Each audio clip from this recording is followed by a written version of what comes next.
네, 안녕하세요. 지선아입니다. 오늘은 천공 스승님이 풀어주신 법문 중에 아주 좀 중요한 법문이고 좀 어려울 수 있는 법문인데요. 우주의 신에 대한 것입니다. 이것을 제가 정리한 것을 한번 나눠보도록 하겠습니다. 자, 대자연이 변화가 일어나서 천지가 갈라지는 것이 이제 천지 창조이죠.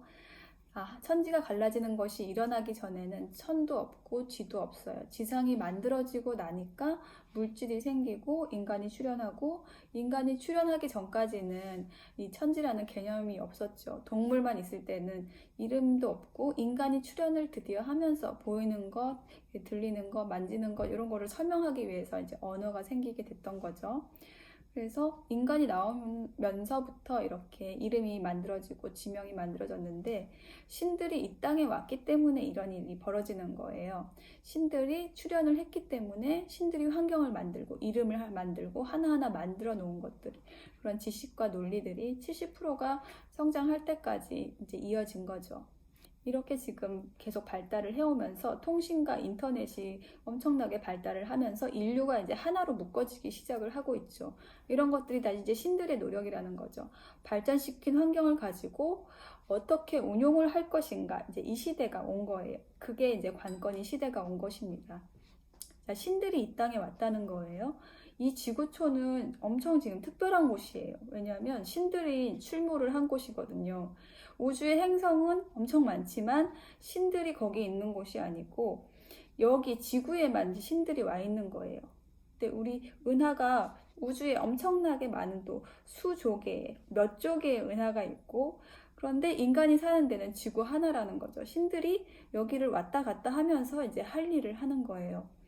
그래서 지구에서 신들이 어느 정도 성장을 하게 되면 이제 우주를 나가서 우주를 움직일 수 있게 되는 거죠. 자, 우리가 육신은 쓰다가 폐기를 하고, 그러니까 어느 정도 우리가 100년 안팎으로 쓰고 나면 이제 육신을 더 이상 쓸 수가 없잖아요. 그걸 이제 자연으로 돌아가잖아요. 그거를 우리가 죽음이라고 하는데, 육신은 그렇게 다시 받게 되는 건데, 영혼이 계속 진화를 하면서. 근데 이 영혼은 숫자가 정해져 있어요.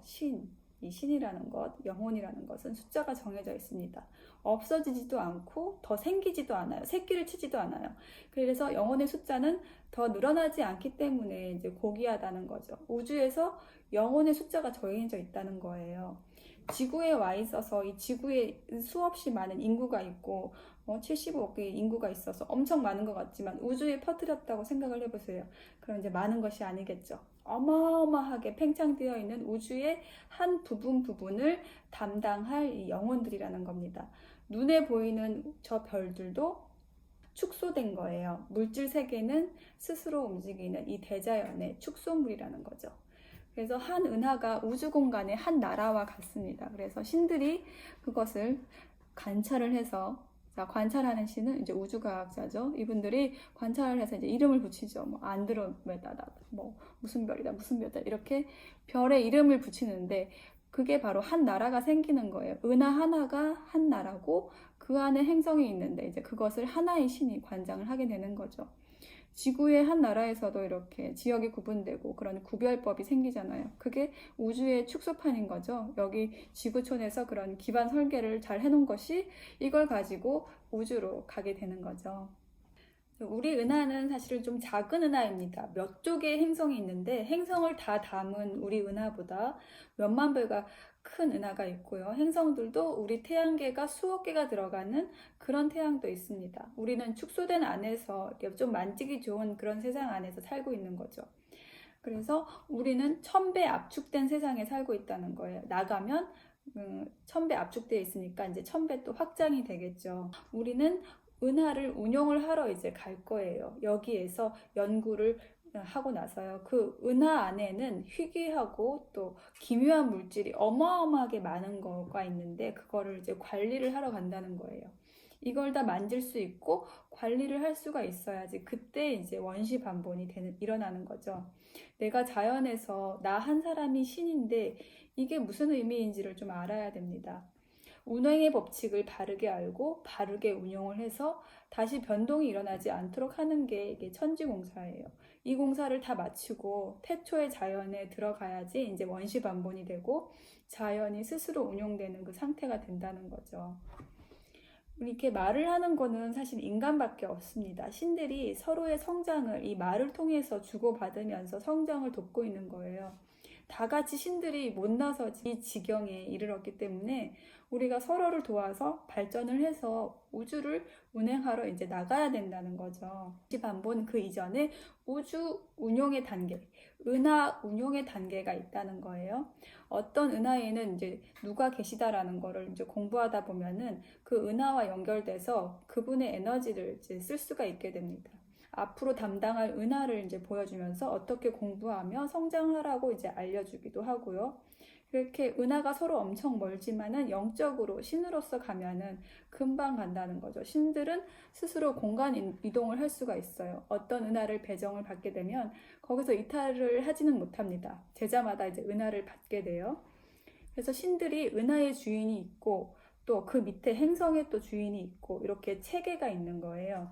천지공사를 하고 가는 이제 큰 상자에 앉는 신이 있고 최소한 이제 은하를 하나라도 받으려면은 1000명의 군사를 이끌어야 되는 겁니다. 그 1000명이 그 은하의 군사들이 되는 거죠. 내 은하를 배정을 받았을 때 내 군사를 그쪽으로 이제 오게 할 수가 있는 거죠. 이거를 이제 그림으로 그릴 수 있다면 또 우주에 대한 개념이 일치월장을 하고 또 영화로 만들어지면 또 세계가 발칵 뒤집어질 엄청난 영화가 되겠죠. 근데 얼마든지 표현할 수 있는 기술은 있는데 이런 이제 시나리오가 이제 없죠. 아직. 우리는 이제 우주를 이야기할 때가 된 거예요. 그래서 이걸 알고 있으면 이제 스승님 저는 어떤 은하를 주실 거예요? 이렇게 여쭤볼 수가 있겠죠.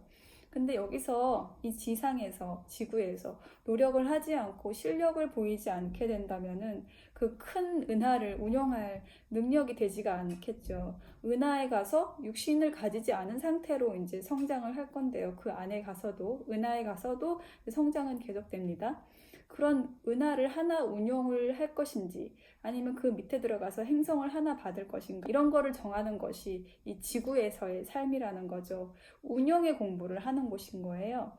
그래서 우주에 대한 이러한 법문을 이제 스승님이 내어주셨기 때문에 천공 스승님이 내어주셨기 때문에 이제 신들이 이제 깨이는 거죠. 이제 내가 이 법문을 들음으로써 모든 신들이 이 법문을 이제 기다려왔어요. 아래서 이렇게 툭 깨게 해줄 누가 왔는지 근데 아직은 몰라요. 모든 거를 만지고 가는 이 스승님은 우주에서 가장 크게 지휘본부가 되는 에너지를 많이 담아둔 그런 은하의 지휘본부를 이제 여시게 되는 거예요.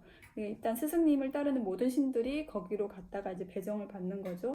지구는 큰 힘을 가지고 있는 행성이 아니라서 앞으로는 이제 우주에서 지구가 그런 지휘본부의 역할을 하는 게 아닙니다. 인간이 성장할 때까지만 이 지구가 쓸모가 있는 거예요. 우리 은하는 좀 작은 에너지를 가지고 있어요. 여기서 훈련을 다 하고 작업을 하고 있는 그런 곳이죠. 여기서 성장하고 확장될 때는 이제 어마어마하게 되는 거예요. 이제 우리가 우주를 운영을 하러 이제 가게 되는 겁니다. 원시반본하기 전까지 운행의 법칙을 배운 우리 신들이 이 우주를 운용하러 가는 거죠. 그러니까 물질 세계로 축소해서 만들어 놓은 이곳을 먼저 운행을 하고 법이 확장이 돼서 원시반본까지 이제 이어지게 되는 거예요. 그렇게 이제 풀어주셨습니다.